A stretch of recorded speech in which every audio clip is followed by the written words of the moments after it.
जय हिंद दोस्तों आज आप लोगों को हम नैतिक विकास का सिद्धांत जो लॉरेंस कोहलबर्ग के द्वारा दिया गया है इसको डिस्कस करेंगे और इसमें प्रीवियस ईयर क्वेश्चन किस तरह से पूछा गया है इसके बारे में भी हम डिस्कस करेंगे। तो चलिए शुरू करते हैं। नैतिक विकास का सिद्धांत, इसका इंग्लिश नेम जो है मोरल डेवलपमेंट थ्योरी है। लॉरेंस कोहलबर्ग का नैतिक विकास का सिद्धांत को हम जानेंगे। तो इस सिद्धांत को जानने से पहले लॉरेंस कोहलबर्ग के बारे में जानते हैं। ये लॉरेंस कोहलबर्ग जो है एक अमेरिकी मनोवैज्ञानिक थे जिनका जन्म 25 अक्टूबर 1927 को हुआ था और मृत्यु जो है 19 जनवरी 1987 को हुआ था। ये एक बार पूछा भी गया है कि लॉरेंस कोहलबर्ग जो है कहाँ के मनोवैज्ञानिक थे, तो अमेरिका के मनोवैज्ञानिक थे। तो चलिए हम समझते हैं नैतिकता क्या होता है, मोरलिटी क्या होती है। यह वह गुण है जिससे हमें सही और गलत की पहचान होती है। बच्चा अपने सामाजिक परिवेश से ही नैतिकता और अनैतिकता को जानता है। यह इसमें कहा गया है कि यह वह गुण है जिसमें सही और गलत की हम पहचान करते हैं, जो कि अपने परिवेश से ही सीखा जाता है, सही क्या है और गलत क्या है। तो चलिए, कोहलबर्ग अमेरिका के एक मनोवैज्ञानिक थे जिन्होंने नैतिकता का सिद्धांत या नैतिक विकास का सिद्धांत दिया है। ये पूछा जाता है। अगला है, कोहलबर्ग अपने प्रयोगों में छोटी कथाओं को उपस्थित कर उससे संबंधित नैतिक समस्याओं के संबंध में प्रश्न पूछते थे। कोहलबर्ग जो है छोटी छोटी जो है कथा से जो है बच्चों से कुछ समस्यात्मक प्रश्न पूछते थे। तो उनमें जो है एक डिलेमा है, हिंज का डिलेमा, तो उनके बारे में हम जानते हैं। उनके द्वारा पूछे जाने वाली लघु कथाओं में से एक लघु कथा है। यूरोप में एक महिला मौत के कगार पर थी।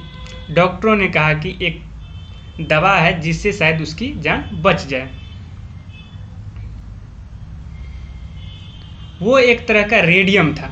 वो जो दवा था क्या था? रेडियम था, जिसकी खोज उस शहर के एक फार्मासिस्ट ने तभी की थी। दवाई बनाने का खर्चा बहुत था और दवाई वाला दवाई बनाने के खर्च से 10 गुना ज़्यादा पैसे मांग रहा था। ये जो है उससे 10 गुना ज़्यादा पैसे मांग रहा था। उस औरत का इलाज करवाने के लिए उसका पति हिंज, याद देखिए हिंज, उन सब के पास गया जिससे वह जानता था। उसे केवल कुछ पैसे ही उधार मिले। तो वो हिंज जो है अपने पत्नी की जान बचाने के लिए बहुत दोस्त सबके पास गया, तो उससे कुछ पैसा उधार मिले जो कि दवाई के दाम से आधे ही थे। उसने दवाई वाले से कहा कि उसकी पत्नी मरने वाली है, वो उस दवा को सस्ते में दे। तो उन्होंने फार्मासिस्ट से अनुरोध किया कि हमारी पत्नी मरने वाली है और आप जो है हमें ये दवा सस्ते दामों में दे। वह उसके बाकी पैसे बाद में दे देगा।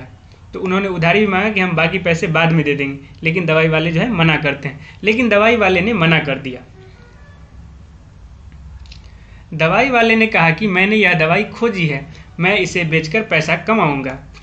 तब हिंज ने मजबूर होकर उसकी दुकान तोड़कर वो दवा अपनी पत्नी के लिए चुरा ली। इस कहानी के आधार पर कोहलबर्ग ने 2 बातों पर बल दिया है।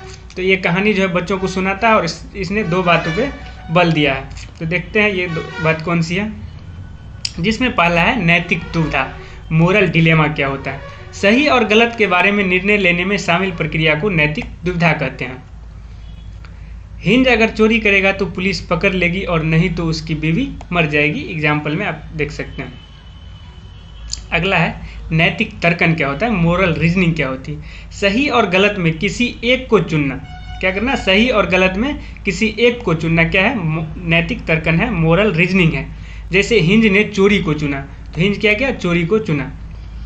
तो इस आधार पे कोहलबर्ग ने बच्चों से कुछ प्रश्न पूछे। तो चलते देखते हैं। कोहलबर्ग ने नैतिकता को 3 स्तर में विभाजित किया। इन्होंने नैतिकता को 3 स्तर में विभाजित किया। पहला है प्राक रूढ़िगत नैतिकता का स्तर। तो चलिए, इस 3 अवस्था को जानने से पहले हम कुछ प्रीवियस ईयर क्वेश्चन देख लेते हैं कि मोरल रीजनिंग के बारे में क्या क्या क्वेश्चन पूछा गया और कहाँ से क्वेश्चन पूछा गया है। तो ये एक क्वेश्चन है, इसको हम पहले हल करते हैं। कोहलबर्ग के अनुसार सही और गलत प्रश्न के बारे में निर्णय लेने में शामिल चिंतन प्रक्रिया को क्या कहा जाता है। तो ये नैतिक तर्कना हो जाएगा। इस तरह के अगले प्रश्न को भी हम देखते हैं। देखिए, अगला जो पूछा है, लॉरेंस कोहलबर्ग विकास के क्षेत्र में शोध के लिए जाने जाते हैं। तो इन्होंने क्या क्या है, नैतिक विकास का सिद्धांत दिया है। तो ये क्या हो जाएगा, नैतिक, इसका उत्तर हो जाएगा।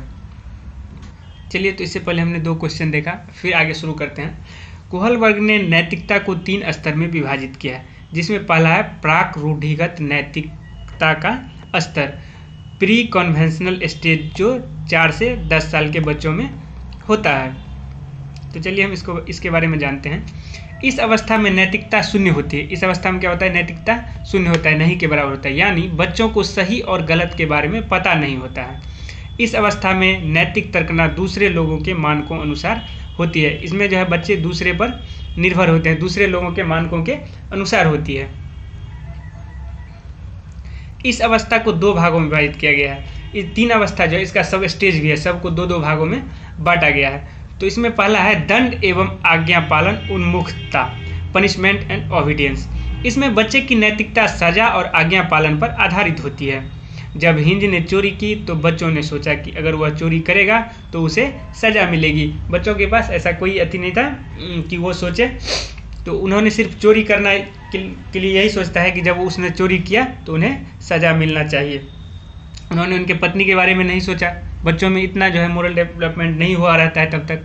तो दंड एवं आज्ञा पालन उन्मुखता समझ गए। अगला है साधनात्मक सापेक्षता उन्मुखता या व्यक्तिगतता और विनियम, instrumental relativist orientation, individualism and exchange. इस अवस्था को जैसे को तैसे, मतलब टिट फॉर टैट अवस्था भी कहा जाता है, क्योंकि इसमें जैसा व्यवहार कोई उनके साथ करेगा वैसा ही वह खुद भी करेगा। तो चलिए इसको एक एग्जाम्पल से समझते हैं। एक बच्चे ने दूसरे बच्चे की पेंसिल तोड़ी तो दूसरे ने भी उसका पेन तोड़ दिया। तो इस अवस्था में क्या होता है? आप जैसे बच्चा को रिप्लाई कीजिएगा, बच्चा भी आपको उसी भाषा में रिप्लाई करेगा। मान लीजिए एक बच्चा है जो मतलब स्कूल गया, तो वहाँ उन्होंने एक दिन मतलब किसी के साथ अपना टिफ़िन शेयर किया, तो वो बच्चा दूसरे दिन भी चाहता है कि वो दूसरे वाला बच्चा जो है वो मेरे साथ टिफ़िन को शेयर करे। तो क्या हो गया? टिट फॉर टैट की अवस्था है। तो फिर अगला है रूढ़िगत नैतिकता का स्तर, कन्वेंशनल स्टेज, जो 10 से 13 वर्ष में होता है। देखिए कभी कभार एज भी पूछ देता है, तो आप एज के अनुसार से भी अनुमान लगा सकते हैं, और आगे हम क्वेश्चन भी बताएंगे किस टाइप का इसमें पूछा गया है। तो ये हो गया रूढ़िगत नैतिकता स्तर। इस अवस्था में बच्चा दूसरे लोगों के मानकों को अपने अंदर समावेशित कर लेता है तथा उसी के अनुसार सही या गलत का निर्णय करता है। तो यहाँ देखिए, दूसरे लोगों के मानकों को अपने अंदर समावेशित कर लेता है तथा उसी के अनुसार सही या गलत का निर्णय करता है। इसको भी 2 स्टेज में, सब स्टेज में बांटा गया है। इस अवस्था को भी 2 भागों में बांटा गया है। तो इसमें पहला है अच्छा लड़का अच्छी लड़की बनने की उन्मुखता, good boy and good girl orientation.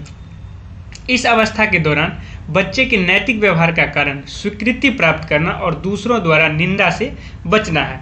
इस अवस्था में बच्चा दूसरों द्वारा निंदा से बचना चाहता है। वो अपने आप को जो है गुड बॉय या गुड गर्ल कहलाने साबित करना चाहता है। इसमें बच्चे दूसरे को खुश करने के लिए निर्णय लेते हैं। तो चलिए फिर इसका दूसरा देखते हैं, कानून एवं व्यवस्था उन्मुखीकरण, लॉ एंड ऑर्डर ओरिएंटेशन।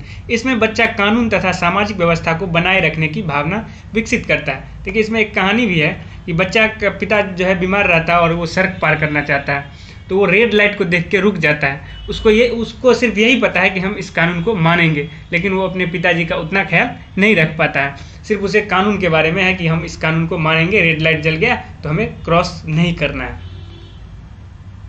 फिर तीसरा देखते हैं। तीसरा है उत्तर रूढ़िगत नैतिकता, पोस्ट कन्वेंशनल स्टेज, जो 13 वर्ष से ऊपर होता है। यह नैतिकता की एक विकसित अवस्था है जिसमें छात्र नैतिकता का विकास में परिपक्व हो जाता है। इस अवस्था में बच्चा समाज के प्रति अपने उत्तरदायित्वों को प्रमुखता देने लगते हैं।